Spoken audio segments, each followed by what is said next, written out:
옛날 어린이들은 포한, 마마, 전쟁 등이 가장 무서운 재앙이었으나 한편의 비디오, 사람의 미래를 바꾸어 놓을 수도 있습니다.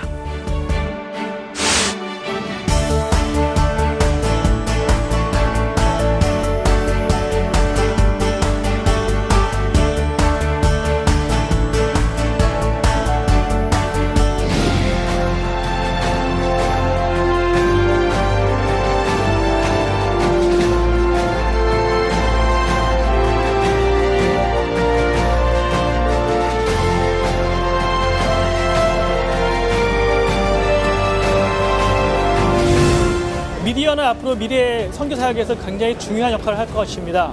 거기에 대한 투자와 또 교육과 또 관심과 모든 노력들이 많이 필요합니다. 특히 요즘은 다 아시는 것처럼 미디어의 시대고 특히 다음 세대들은 SNS가 거의 숨쉬는 공기 같은 상황인 것 같고 그 모바일 환경에서 또 미디어를 통해서 하나님의 말씀을 접하기도 하고 찬양 가운데 또 변화되고 돌아오는 그런 일들도 참 많이 접하고 있거든요. 그래서 점점 더 이 사역은 뭐 선택이 아니라 아주 필수적인 부분이 아닌가. 단순히 멋있게 좋은 환경을 만드는 것이 아니고 이 바뀐 상황과 환경 안에서 복음을 전하는 아주 중요한 툴, 도구가 된다고 그렇게 생각합니다.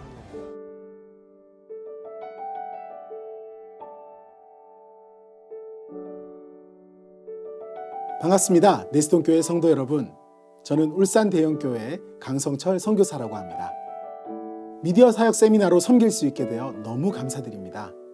오래전 제가 청년부 임원일 때 내시동교회에 탐방을 왔었던 적이 있었는데요. 그때 이후로 제가 내시동교회에 다시 오게 될 줄은 상상도 못했습니다.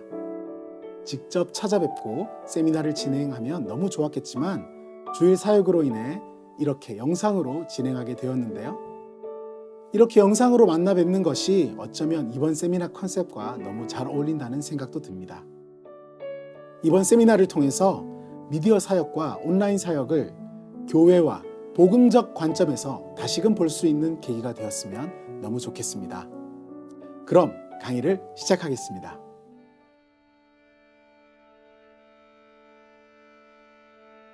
미디어의 역사의 시작은 구석기 시대의 벽화로부터 시작됩니다.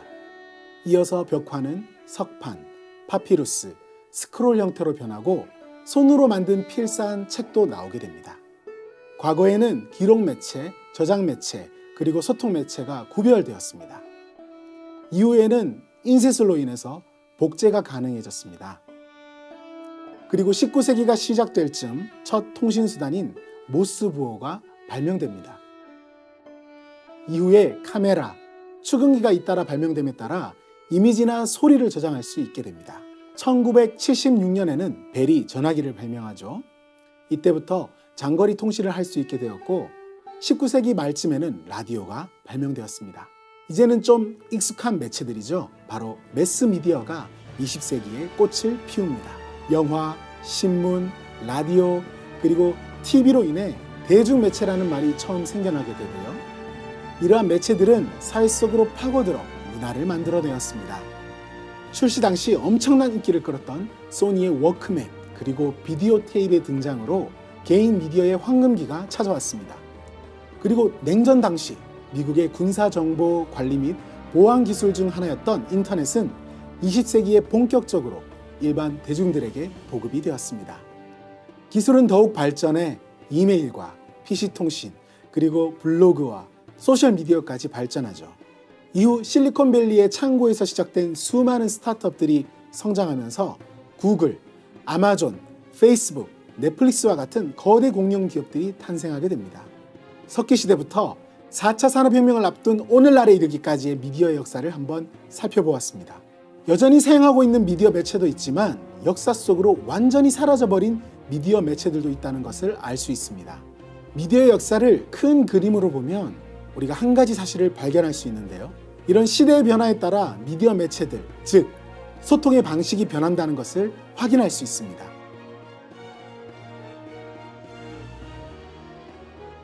2017년 10월 31일은 종교개혁 500주년 기념일이었습니다.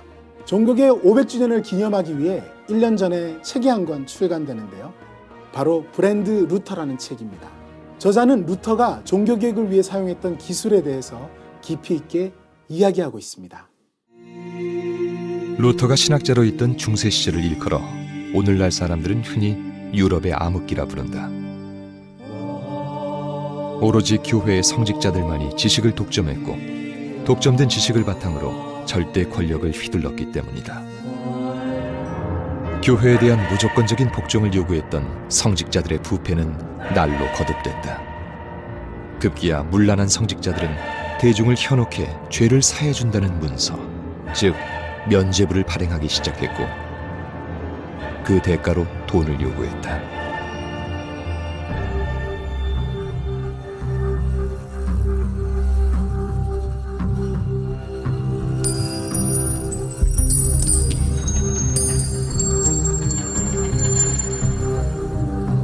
그것은 종교적 양심을 봉해버린 신권의 몰락이었다. 자연스럽게 교회 내부로부터 비판의 목소리가 들리기 시작했다.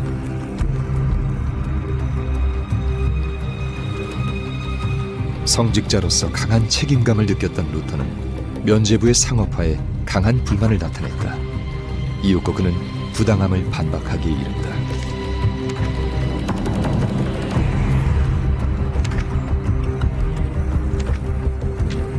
그것은 어쩌면 목숨을 버려야 할 수 있는 위험천만한 일이었다. 하지만 그는 당시만 해도 이 일이 얼마나 엄청난 파장을 불러올지 몰랐을 것이다.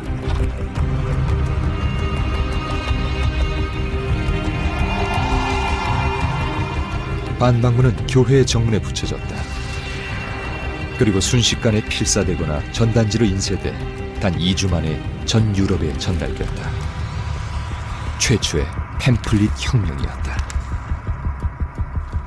Denn Luther konnte nun über die Schrift, über billige Schrift, die auch jeder erschwinglich kaufen konnte, seine Ideen, seine Übersetzungen der Bibel, aber eben auch theologische Gedankengänge an die Leute bringen, die sie vorher nur schwierig erreicht hätten. Tatsächlich, weil vieles über Pamphlete, also über Flugblätter verbreitet wurde. Das waren billige Drucke, die nur wenige Seiten umfassten, keinen Einband hatten, die ganz schnell herzustellen waren, ganz oft auch, Sie sehen es vielleicht auch in den Vitrinen herum, ganz oft mit Bildern, auch auf dem Titel, die Käufer anregen sollten, sich mehr mit dem Inhalt zu beschäftigen. 유럽의 암흑시대에 조종을 울린 종교개혁의 또 다른 이름, 팸플릿 혁명. 이것은 종이와 인쇄가 없었다면 불가능했습니다. 루터의 출생 전 수십 년 동안 책은 매우 희귀하고 비싼 물건이었고 부유한 소수만이 소유할 수 있었습니다.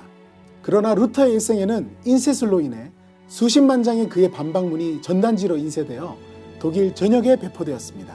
루터는 인쇄술을 빠르게 습득했고 책과 팜플렛을 생산하여 95개조 반박문을 많은 사람들에게 효과적으로 전파했습니다. 그는 단어에 대해서뿐만 아니라 타이밍, 정확성, 디자인, 그리고 효과적인 배포에 집착했습니다. 둘째는 라틴어가 아닌 쉬운 독일어를 작성하여 잠재적으로 글을 읽는 독자 수를 늘렸습니다. 그의 주장이 읽혀지고 쉽게 이해될 수 있도록 쉬운 독일어를 사용한 것은 정말 중요한 부분이었습니다. 저자는 루터가 인쇄술이라는 기술, 즉 미디어 매체를 이용할 수 없었다면 역사는 다르게 쓰여질 수 있었다고 말합니다. 이처럼 미디어 매체를 통한 혁명이라 불릴 만한 사건들은 무수히 많은데요. 아직도 진행 중인 혁명에 대해서 이야기해 보려고 합니다. 그 혁명은 바로 유튜브입니다. 유튜브는 전 세계 두 번째로 가장 많이 방문한 사이트인데요. 1위는 어딜까요? 네, 맞습니다. 구글입니다. 참고로 유튜브와 구글은 같은 기업의 서비스죠. 유튜브는 약 2억 명의 월간 사용자를 보유하고 있습니다. 인터넷 인구의 약 3분의 1에 해당하고요. 미국 성인이 가장 많이 활용하는 온라인 플랫폼 1위가 유튜브, 2위가 페이스북입니다. 미국인 15세에서 25세 이용자 중 81%가 유튜브를 사용하고 있습니다. 유튜브는 100개 이상의 나라에 현지화되었고 80개 이상의 언어로 자동 변환이 가능합니다. 우리는 이러한 대목에서 선교에 대한 활용 가치를 찾을 수 있어야 합니다. 매번 약 500시간의 동영상이 업로드되고 있습니다. 그리고 유튜브 내에 매일 10억 시간 이상의 동영상이 조회되고 있고요. 방문자마다 평균 12분 43초 유튜브를 이용하고요. 유튜브 조회수의 70% 이상이 모바일에서 발생되고 있습니다. 모바일 인터넷 트래픽의 37%가 유튜브로 발생되고 있습니다. TV 스크린으로 유튜브를 시청하는 사람이 작년 한 해보다 70% 이상 늘었다고 하죠. 아마도 코로나19로 인한 영향인 듯 보입니다. 10명 중 7명은 주요 황금 시간대 유튜브 TV를 시청합니다. 저는 이 통계들도 놀랍지만 우리나라 통계를 보고 더 놀랐습니다. 자, 자료 화면을 보시면 5,178만 명 중에 4,318만 명이 유튜브를 이용한다고 하는데요. 이는 대한민국 인구의 83%나 되는 인구가 유튜브 앱을 월 평균 17일을 이용하고요. 30시간을 사용하고 있다고 합니다. 2위로는 카카오톡이고요. 그 뒤를 이어 페이스북, 네이버, 인스타그램 순입니다. 유튜브 레볼루션이라는 책에서 앞으로 유튜브가 세상을 어떻게 바꿔나갈지에 대한 이야기들을 하고 있는데요. 매년 커지고 밝아지고 선명해지고 빨라지는 모바일과 태블릿, 역시 이런 변화에 한몫을 하고 있다. 머지않아 자율주행 자동차 안에서 영상을 감상하게 될 것이다. 미래는 비디오가 지배할 것이다. 우리의 시선이 닿는 곳마다 영상이 재생되고 있을 것이다.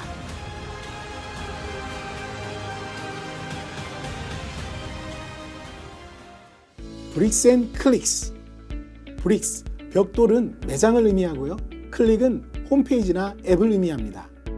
브릭스 앤 클릭스는 20세기 비즈니스 모델 중 하나입니다. 2007년 아이폰의 출시 이후 스마트폰이 대중화가 이루어지는 동안 지구상에 존재하는 거의 모든 기업들이 온라인 비즈니스 모델로 사업을 확장해 나갔습니다. 2011년에 혜성처럼 나타난 서비스가 있었습니다. 우리가 어떤 민족입니까? 배달의 민족이죠. 디자인 출신의 CEO가 회사를 이끌어서인지 기억에 남는 광고들이 많은 회사 중에 하나인데요. 치킨은 살이 찌지 않아요. 다만 내가 살이 찔 뿐이죠. 김봉진 대표는 인터뷰에서 이런 이야기를 했습니다. 배민이 하는 일은 모든 음식점들을 온라인으로 전환하는 것입니다. 배달의 민족은 모든 음식점을 전부 온라인화해서 고객들과 연결시키겠다는 비전을 가지고 있었습니다. 이 비전은 코로나19로 인해 거의 현실화되었습니다. 그 반대의 경우는 온라인으로만 사업을 운영하던 기업이 오프라인 매장을 열게 된 케이스입니다.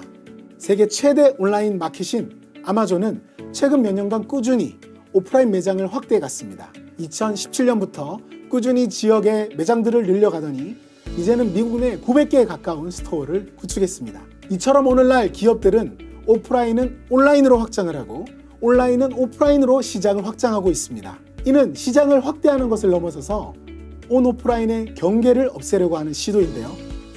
국내에는 대표적으로 교보문고의 바로드림 서비스, 그리고 스타벅스의 사이렌 오더가 있죠. 이 모델들은 앱으로 주문을 하고 오프라인에서 제품을 받아볼 수 있는 대표적인 서비스입니다.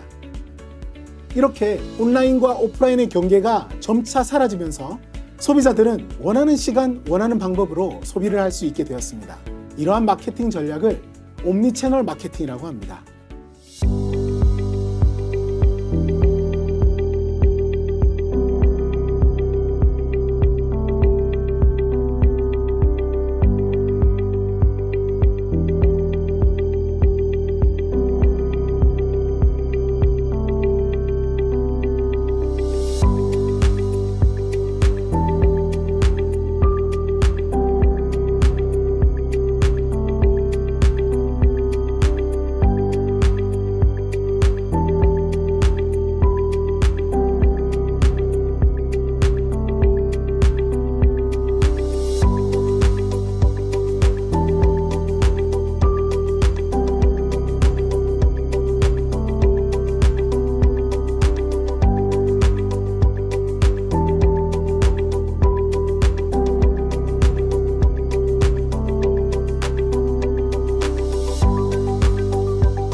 제가 이런 기업의 비즈니스 모델과 마케팅 전략을 이야기하는 이유는 우리의 라이프 스타일을 말해주고 있기 때문입니다.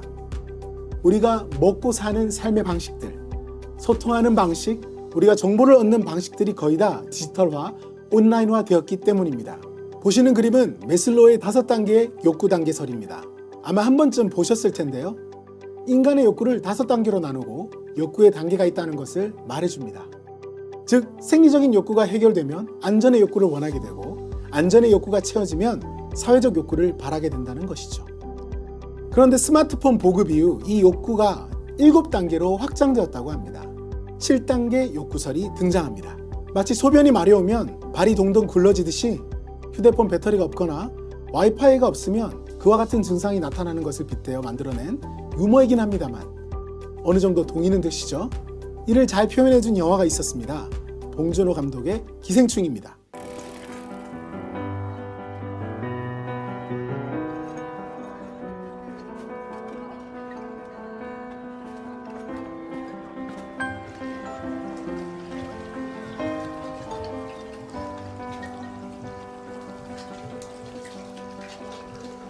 아, 망했다 이거. 공짜 와이파이 못 쓴다 이제. 야 기정아. 야 윗집 아줌마랑 IP 타임 암호를 거셨다 드디어. 암호. 이래서 국까지 눌러봤어? 안 돼. 반대 순서로도 해봐. 안 된다니까. 아이씨, 뭐야 그럼? 그 문자고 카톡이고 다 안 되는 거야? 그치.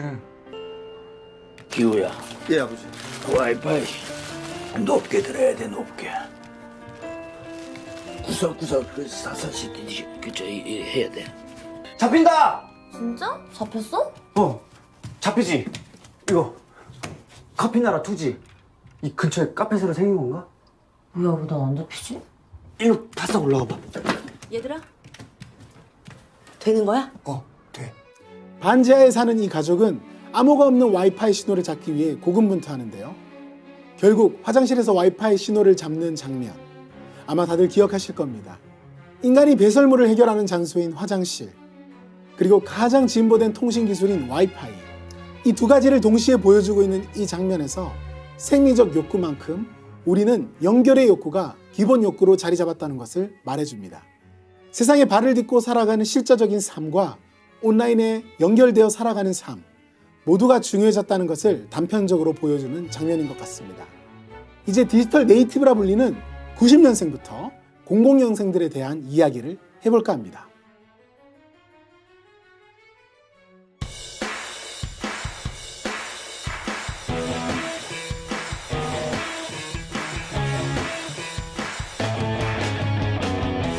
You react to a video for this episode. I'm scared. Instead, you're reacting to this.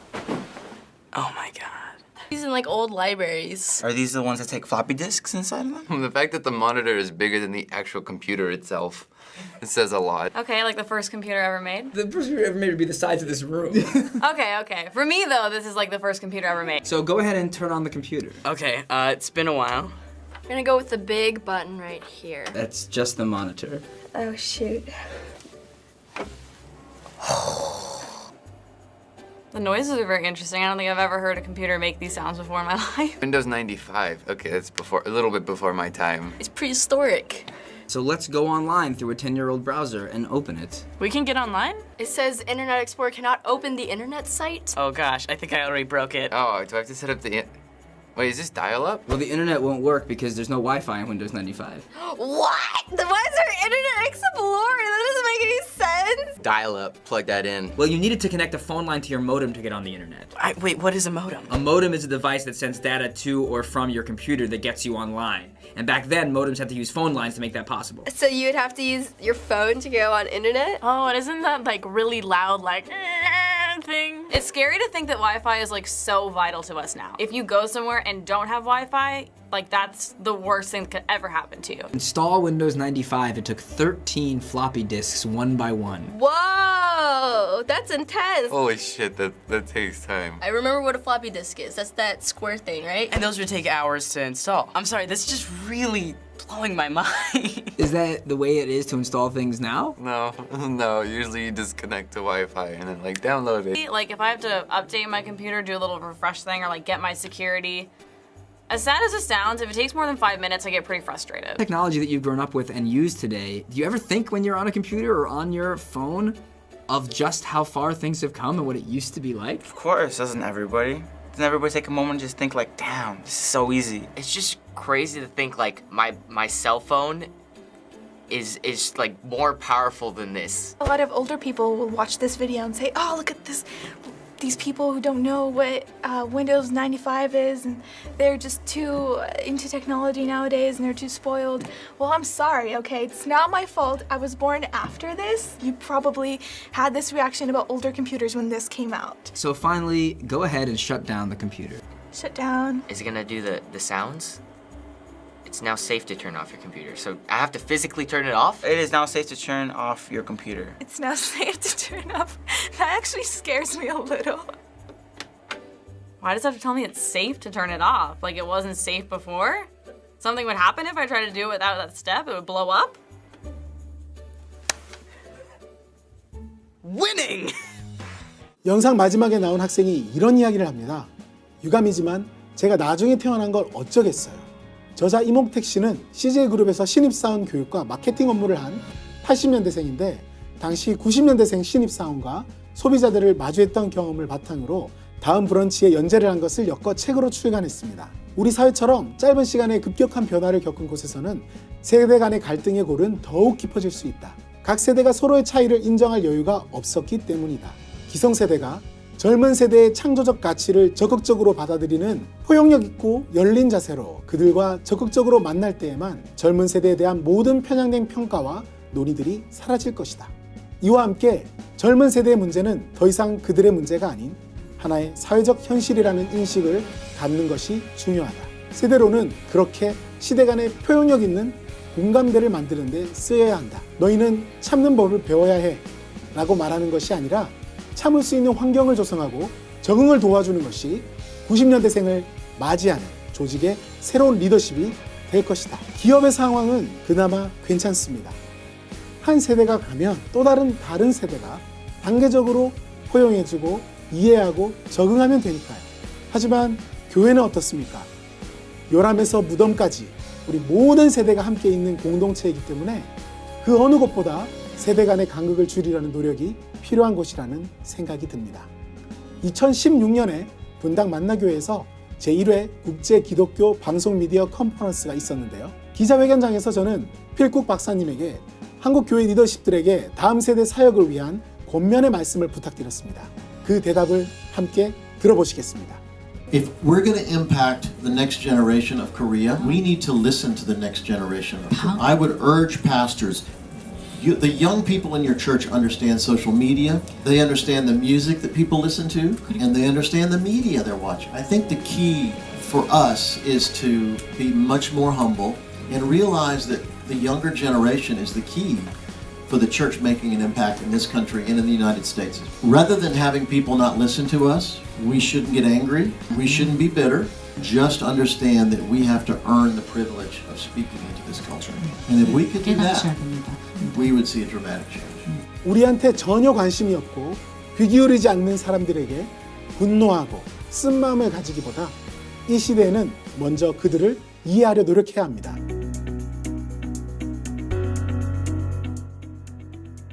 이 통계는 2020년 2분기 전 세계 어플리케이션 순위입니다. 다운로드 순위와 사용시간 순위, 유저, 접속자 순위입니다. 1위가 틱톡이군요. 이제 교회도 틱톡을 해야 할 때인 것 같습니다. 2위를 보시면 줌 어플이 코로나로 인해 2위까지 올라온 것을 볼 수 있습니다. 3위는 페이스북, 4위는 왓츠앱, 5위는 인스타그램, 6위는 페이스북 메신저네요. 여기서 1, 2위를 제외하고 3위부터 6위 총 5개 앱이 모두 페이스북 소유의 어플입니다. 그러니까 사실상 페이스북이 점유율로 따지면 1위인 셈입니다. 사용시간 1위는 역시 틱톡이고요. 2위는 친구 찾기 앱인 틴더인데 한국 유저들이 많지 않기 때문에 패스하고요. 3위는 유튜브입니다. 자, 맨 오른쪽은 사용자가 가장 많이 방문한 어플입니다. 월별 통계로 보니 1위부터 4위까지 페이스북, 왓츠앱, 페이스북 메신저, 인스타그램, 트위터 순입니다. 우리 사회는 초연결 사회로 이미 진입했습니다. 연결되지 않으면 불안한 시대, 온라인 세상에서 소속감과 정체성을 확인하는 시대가 된 것입니다. 이러한 초연결 사회 속에 우리 교회는 어떻게 대응해야 할까요? 전통적인 교회는 로컬 처치였습니다. 지역 교회죠. 하지만 이제 교회도 옴니 채널로 언제 어디서든지 우리 교회의 성도들과 주민들이 다가올 수 있는 문을 열어주어 연결될 수 있도록 해야 합니다. 이제 우리가 살아갈 세상은 온라인에서의 영향력이 실제 교회가 가진 영향력만큼 중요한 시대가 되었습니다. 알고리즘이 당신에게 이것을 추천합니다 라는 책에서는 온라인의 영향력을 말해줍니다. 검색은 인터넷의 핵심 기술이다. 발견되지 않는 것은 존재하지 않는 것과 다름없다. 더 정확히 말하면 구글 검색 결과의 첫 페이지에 뜨지 않는 것은 존재하지 않는 것과 마찬가지다. 왜냐하면 90% 이상의 사용자는 둘째 페이지를 보는 일이 전혀 없으니까 말이다. 교회 사역은 교회 건물 중심으로 사역이 시작됩니다. 그리고 미디어 사역을 통해 매체에 담아내는 사역으로 확장하고, 그리고 온라인 사역으로 미디어 컨텐츠들을 온라인으로 가져가는 사역으로 확장됩니다. 굳이 미디어 사역과 온라인 사역을 구분한 것은 코로나19 이후에 미디어 사역과 온라인 사역의 구분이 생겨났기 때문입니다. 한국기독교사회문제연구원 2020년 7월 자료인데요. 코로나19 이후 교회가 강화해야 할 사항 설문조사에서 압도적으로 1위를 한 분야가 바로 온라인 시스템 구축, 온라인 콘텐츠 개발이었습니다. 이미 많은 교회들이 온라인 사역에 사활을 걸고 사역을 온라인으로 전환하고 있는데요. 저희 교회도 코로나19 이후 세미나, 컨퍼런스, 성경 통학교, 드라이브 스루 신방, 가정예배 교육, 교사 강습회 모두 온라인 사역으로 전환하거나 신설하였습니다. 그 사역 중 하나를 소개해 드리고자 합니다. 바로 먹방과 교육 영상을 전복한 콘텐츠인데요. 교회에서 무슨 먹방 콘텐츠냐고요? 사실 저도 처음에 그렇게 생각했습니다. 코로나 전에는 저희 교회가 수요일마다 전도팀이 각 지역으로 흩어져 전도 부스를 설치하고 파전과 커피를 드렸습니다. 인기가 꽤 좋았는데요. 그렇게 접촉점을 만들어서 교회 소개도 하고 복음도 전했습니다. 저는 먹방 콘텐츠가 이와 같다는 생각이 들었습니다. 사람과 사람 사이를 이어주는 가장 강력한 동기부여가 되는 것 중 하나가 음식이라는 것을 부인할 수 없었기 때문입니다.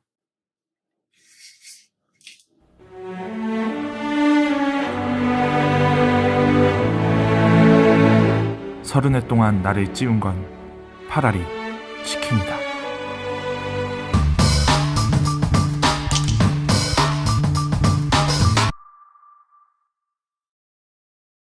자, 영과 육이 모두 배고픈 우리 청소년부 친구들 반갑습니다. 저는 여러분의 먹성과 영성을 한꺼번에 채워줄 바로 여경국 강도사입니다. 자, 오늘 준비한 것은 뭐냐? 자, 보세요. I like chicken, you like chicken, everybody chicken, chicken, chicken, yeah! 내 눈! 오늘은 이 치킨과 함께 무슨 이야기를 할 것인가? 바로 부모님과의 관계에 대해서 나눠보고 싶습니다. 물론 우리 청소년부 친구들을 보면요, 평소에 부모님과 소통도 잘 되고 부모님과 친한 그런 친구들도 참 많이 있지만, 그런데 분명히 그런 친구들도 있을 겁니다. 나는 엄마 아빠랑 대화하기 싫어. 엄마 아빠랑 말만 하면 왜 이렇게 항상 답답하지? 짜증이 나지? 그냥 말 좀 안 시키고 나 좀 내버려뒀으면 좋겠다. 그렇게 이 부모님과의 관계가 단절된 친구들, 부모님과의 소통이 제로에 가까운 그런 친구들도 분명히 있을 거예요.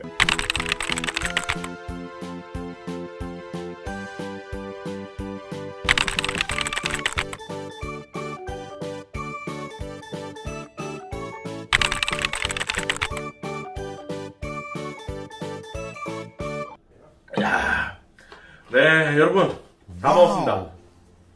자, 그럼 여러분 마지막으로 정리해볼까요? 부모님과의 관계를 회복시킬 3가지 꿀팁. 첫째, 가는 말이 고와야 오는 말이 곱다. 둘째, 과장하지 말고 숨기지도 마라. 마지막으로 셋째, 시간을 두고 천천히 회복하라. 여러분, 부모님과의 관계는 정말 너무나도 중요합니다. 이 3가지를 잘 기억해서 실천해보시고, 우리 집은 왜 이렇게 분위기가 안 좋을까? 왜 우리 부모님이 항상 나한테 잔소리만 하실까?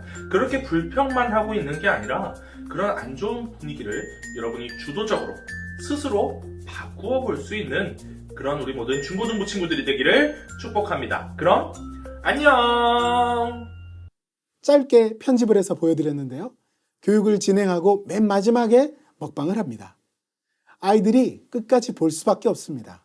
저희는 유튜브를 시작하면서 유튜브 설명란에 항상 적는 문구가 있습니다. 구독과 좋아요는 예수 그리스도의 복음이 전파되는데 큰 힘이 됩니다.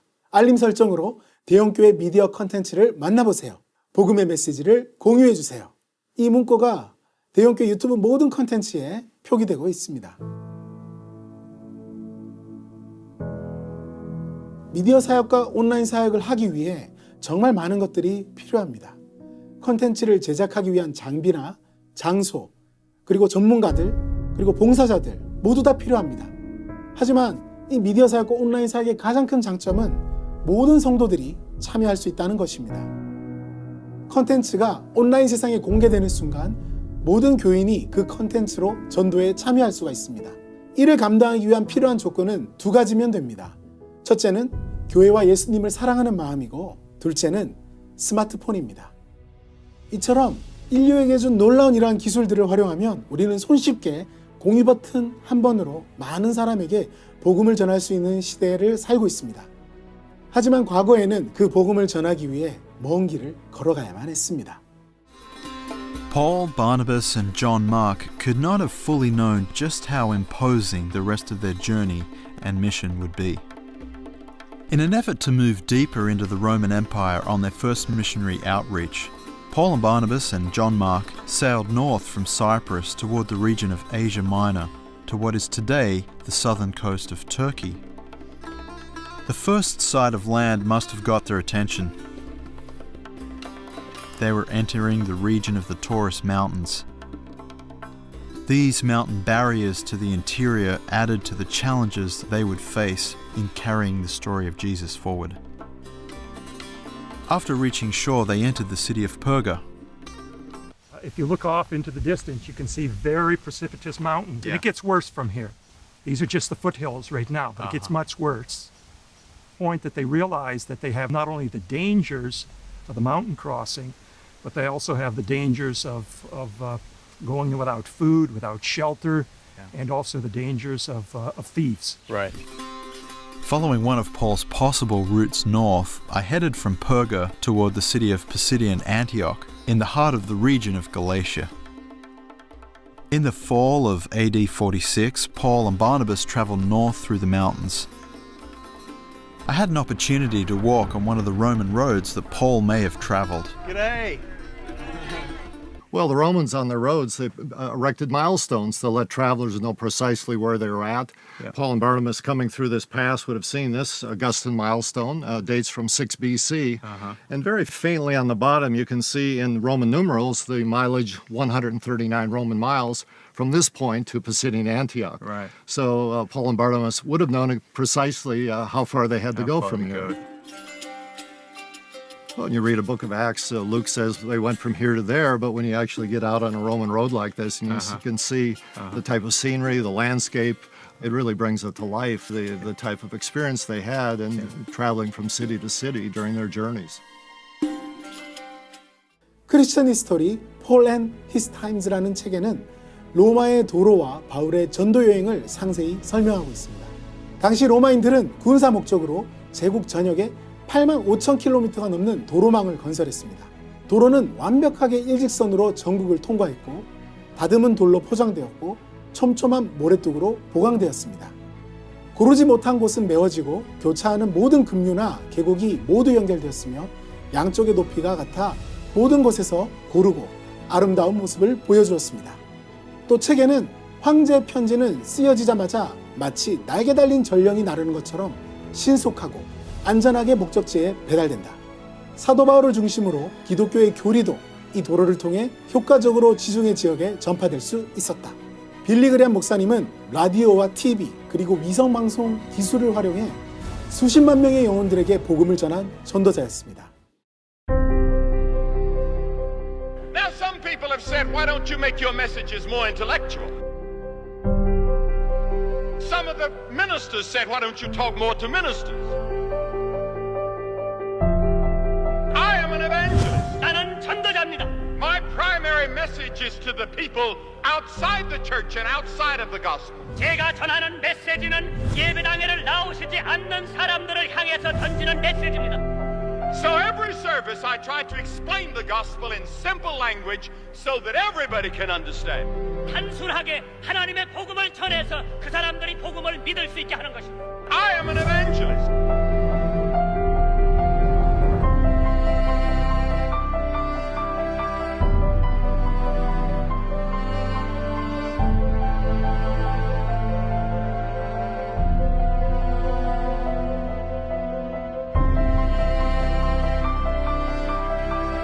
He came to die. 그는 돌아가시러 오셨습니다. Because on the cross he took your sins, your death, your judgment, your hell. And he loves you so much that if you had been the only person in the world, he would have died for you.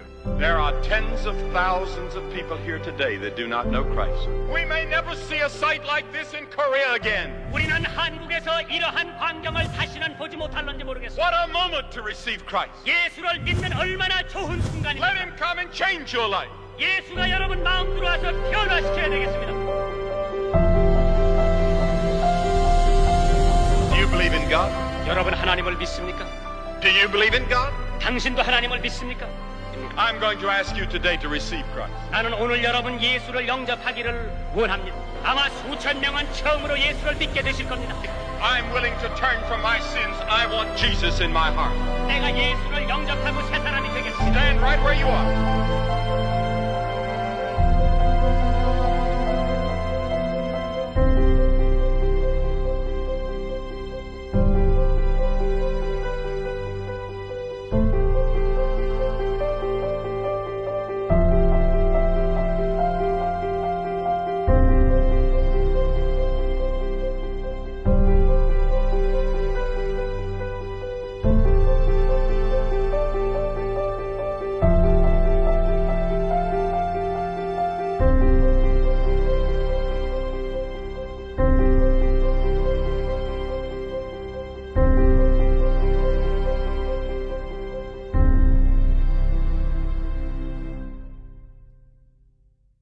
빌리 그레이엄 목사님은 이러한 최신 기술들을 이용하는 것에 대해 이렇게 말했습니다. 교회는 기술을 활용해 혼돈과 공허함, 절망 가운데 있는 이들에게 그리스도가 희망임을 말해야 한다. 그리고 그는 1998년 테드 강연에 초대받게 되었습니다. 테드 역사상 목회자가 테드 강연을 출연했다는 것만으로도 엄청난 이슈가 되었다고 합니다. 이 강연에서 빌리 그레이엄 목사님은 인류 문명 기술이 아무리 발달하더라도 죄의 문제, 고난의 문제, 죽음의 문제가 해결되지 못한다. 성능이 좋은 스피커, 최신 조명 기술, 화려한 영상 기술 그 자체로는 사람을 변화시킬 수가 없다. 하지만 오늘날의 기술과 문화 그리고 상호 연결된 네트워크의 힘을 이용하면 어느 때보다도 더 많은 삶을 변화시킬 수 있는 힘을 가지고 있다라고 말했습니다. 저는 우리 모두가 빌리 그레이엄 목사님의 이 말에 귀를 기울여야 한다고 생각합니다. 기술이 사람과 하나님과의 화해를 목표로 사용될 때 그 목적이 발견된다. 유일한 해답은 기술을 넘어서서 그리스도를 보는 것이다. 팬데믹 다음 세상을 위한 레슨의 저자는 이렇게 이야기합니다. 2018년에 이르러 우리는 마침내 이렇게 말할 수 있었다. 세계의 대부분이 서로 연결되었다. 그런데 신종 코로나 바이러스가 이 무대에 등장해 디지털 미래로의 진입을 가로막는 마지막 한 가지 장애물을 제거해버렸다. 그건 바로 인간의 태도이다. 마이크로소프트가 최근에 이런 말을 했습니다. 코로나19로 인해 재택근무를 해야 하는 상황 때문에 사람들이 직장에서 집으로 간 줄 알았는데 실상은 집으로 간 게 아니었다고요. 그들은 어디로 갔을까요? 바로 클라우드로 간 것입니다. 바로 온라인으로요. 혹자는 백신이 개발되고 코로나 사태가 종식되면 이 모든 상황은 이전처럼 돌아갈 것이라고 말합니다. 하지만 그 누구도 확신하지 못합니다. 많은 전문가들은 전 세계의 동향이 언택트와 온택트의 경계가 무너져 통합되는 세상이 올 것이라고 말하고 있습니다. 그 이유는 코로나19가 우리가 검증하지 못한 이 온라인 기술을 검증해 주었기 때문이라고 합니다. 이제 강의를 마무리하려고 합니다. 제국의 통치를 위해 만들어진 도로를 사용해 복음을 전했던 사도 바울, 인쇄술과 마케팅 기술을 활용해 종교개혁을 이끈 마틴 루터, 라디오, TV, 인공위성 방송으로 전 세계에게 복음을 전했던 빌리 그레이엄 목사님. 그들이 사용했던 모든 기술은 양날의 검과 같았습니다. 하지만 빌리 그레함 목사님의 말씀처럼 우리가 이러한 기술을 넘어서서 그리스도를 보게 될 때 이 기술의 진짜 목적, 바로 하나님과 사람을 화해시키는 도구임을 알게 될 것입니다. 이 시대의 미디어는 소통 방식이자 언어 그 자체입니다. 레스톤 교회가 한국 교회 역사에 남긴 발자취들은 모든 교회의 귀감이 되었습니다. 저는 올해가 레스톤 교회에게 포스트 코로나 시대를 준비해야 하는 결정적인 시점이라고 생각합니다. 모든 미디어의 역사 속에 사용되었던 기술은 교회와 복음과 함께했습니다. 교회와 복음의 역사를 이어갈 하나님께서 이 시대 가운데 허락하신 복음의 도구가 이미 우리 손에 주어졌습니다. 이 도구인 미디어를 활용해 교회와 하나님의 나라를 확장하는 데 사용하고 화해의 도구로 사용하시는 레스톤 교회가 될 수 있게 주님의 이름으로 축복합니다. 마지막으로 저희 교회 미디어 사역 사명문을 가지고 이 강의를 마무리하도록 하겠습니다. 우리는 기술, 예술적 은사를 목회 현장과 선교 현장에 접목시켜 예수 그리스도의 복음이 전 세대에게 효과적으로 전달되도록 한다. 로마서 10장 14절 15절 말씀입니다. 그런즉 그들이 믿지 아니하는 일을 어찌 부르리요, 듣지도 못한 일을 어찌 믿으리요, 전파하는 자가 없이 어찌 들으리요, 보내심을 받지 아니하였으면 어찌 전파하리요. 기록된 바 아름답도다. 좋은 소식을 전하는 자들의 발이여함과 같으니라. 긴 시간 함께해 주셔서 감사드립니다. 저의 강의는 여기까지입니다.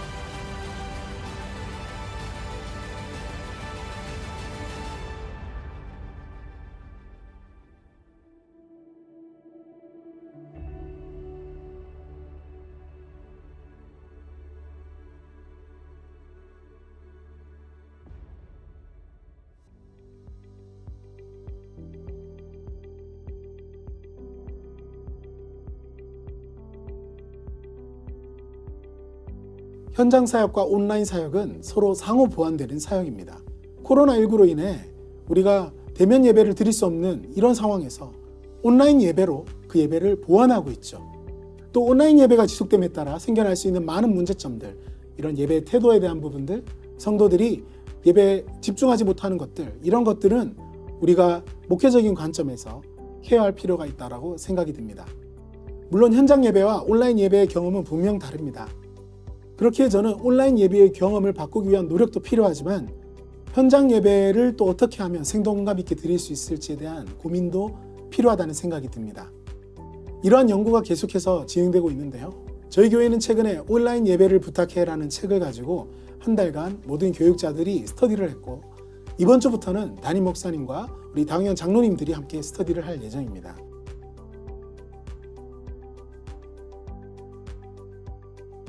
이 컨텐츠 제작 그리고 유통하는 이 일들은 사실 그렇게 쉬운 일은 아닙니다. 그렇기 때문에 전문가가 분명히 필요한 영역입니다. 그래서 미디어 디렉터를 중간에 두시고 목회 그룹과 그다음 사역 그룹, 실제로 컨텐츠를 만드는 그룹의 그 중간 소통이 정말 중요한데요. 컨텐츠 제작을 하고 난 이후에 목회적 관점에서 재해석되고 또 공동체에 적합한지를 끊임없이 피드백을 해줘야 합니다. 그리고 신학적인 검증이 필요할 때도 있기 때문에 이 중간 미디어 디렉터의 역할은 정말 중요합니다.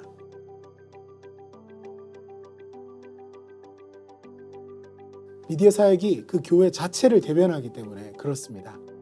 교회 비전과 사명을 나타내고 담임 목사님의 목회 방향성을 제시해주는 컨텐츠들로 성도들과 교류하기 때문에 그렇고요. 시간과 공간을 뛰어넘어 많은 이들에게 교회와 예수 그리스도의 복음을 전달할 수 있는 사역이기 때문에 그렇습니다.